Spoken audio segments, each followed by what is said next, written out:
Hi, welcome to another budget backpacker video from Gary Rose Travels.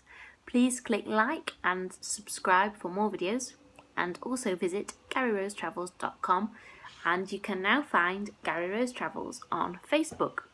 So this video is part of my India Budget 2019 series. And if you've watched my previous videos in this series, you will have learnt about what to expect in India from your daily budget, how to work out your daily budget in India, expected costs versus reality. You will also learn about how to stay on budget with accommodation, how to find budget food, where to eat and where not to eat. I will have taught you about how to shop, how to bargain, how to avoid getting ripped off. And this video is titled India Packing List 2019, What to Take With You to Stay on Budget in India. So first of all, some items are widespread and affordable in India, and if you're travelling for a long period of time, like I hope you are, you will need to stock up on these items at some point. Things like toothpaste, soap, washing powder can all be bought in even the smallest of shops. So really, don't worry about bringing loads with you, because you can always buy more of these. However, some products can be really difficult to get hold of. And sometimes when you do find them, the cost of these products is really highly inflated. So sometimes it's better to double up from home, especially if you're traveling for a long time, as opposed to buying them on the road. So if you're planning on being away for a long time, like I hope you are, and you want your money to last for a long time, please take note of this guide. First of all, good razors. Now, these are quite hard to find in India, you'd be surprised. Good razors, especially women's razors.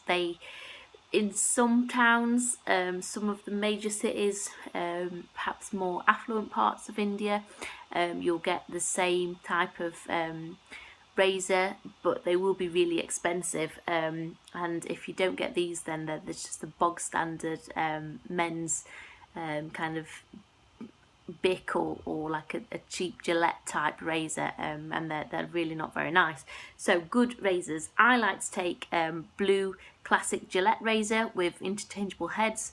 One, because the little heads are sealed in their own little case, so they don't get damaged, and also they stay hygienic.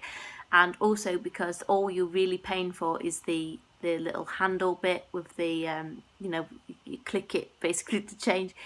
So I try and change the head on the razor twice to 3 times a month, depending on how hairy you are really, and depending on how much you want to use it. So maybe every other week or something. More if you're maybe on the beach or something like that. So basically I like to take this with us because you can't find anything else that is as good quality, and also what you can find is really expensive.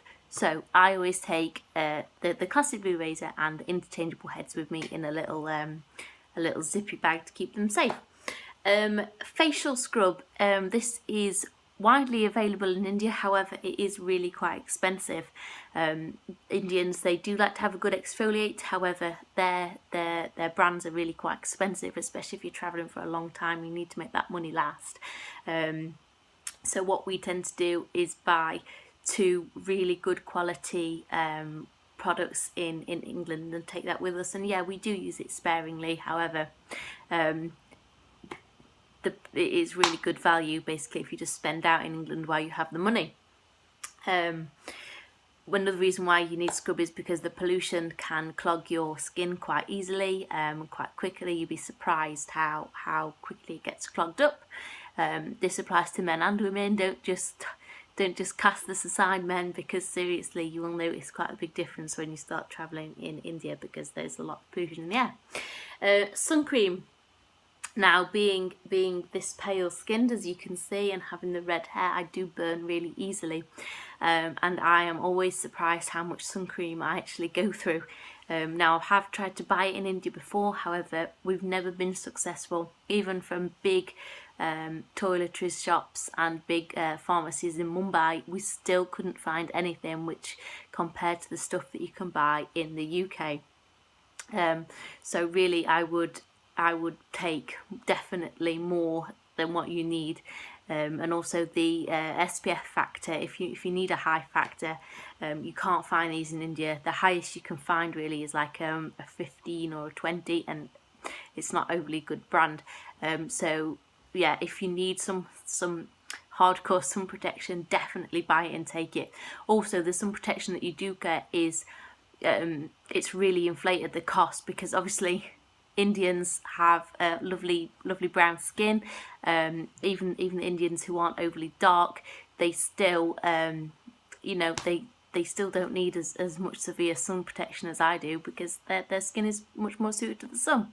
There are also sun creams which are higher SPF, maybe like a 20, but they also have whitening in, which is a type of skin bleaching, because it's quite fashionable in India to have lighter skin. Obviously, if I used whitening on my white skin, you'd just get a pair of glasses left. I don't know what would happen. I haven't used it. I don't want to use something that bleaches my skin. So again, that's another reason why you should take your own sun cream. Deep conditioning hair mask. My hair is, because I'm red-haired, it's very fine. It's quite dry. You can probably see from this video. And in the hot tropical sun, it dries out really quick. You can buy conditioner and products in India, but they are really quite expensive, and if you have got a specific hair type like I have, you want to take something which is designed for that. So I take a small tub of or a small bottle, you don't need a lot, and I just use it once a week or once every other week when I've got some nice hot water. And yeah, basically just take something to look after your hair, because unless you are using conditioning masks, then I would recommend keeping your hair covered if you have fine hair and a pale skin and sensitive scalp like I do, because your scalp will burn as well if you go around with it uncovered. So there are a few items. Also, insect repellent. This is another one we've never been able to successfully find. We have found lots of knockoff brands and lots of brands which have huge exaggerated claims but are not actually very good. Now, the only insect repellent that we found to be successful is one that contains DEET that we buy from pharmacies in this country. Now, there are insect repellents in India, but to be honest, they just smell like nicely scented cream. I mean that they're okay. The locals, Indians use them and they swear by it. But if you're from Europe or the UK and you want something stronger, I would recommend buying something with DEET and taking 2 with you, because nothing else really we've found to be as effective as this product. Also, again, the products that they do have come at an inflated cost, so chances are you're going to have to buy something which is not as successful, not as useful at an inflated cost. There are insect products you can use. They often have coils and things like that, and also incense as well for insects, but if you want some spray, I would recommend buying it from home. Now, I hope you found this post helpful, and there are a few things like these that you can buy and take with you. Don't go overboard, just buy enough for what you need. Another good one to take with you, although it will run out, is deodorant, because deodorant can be really expensive. A quality deodorant can be really expensive in India. So what I would recommend doing is we always take roll-on with us because it lasts longer. It's not as bulky in your bag. It doesn't run the risk of going, sometimes the spray will go off. So I always take a few roll-ons with me, good quality ones, and just store them away in your bag. They don't take up much room. I think that's it really for products to take, spend out in England while you have the money before you hit the road. So I hope you've enjoyed this video and I hope you have gained from it.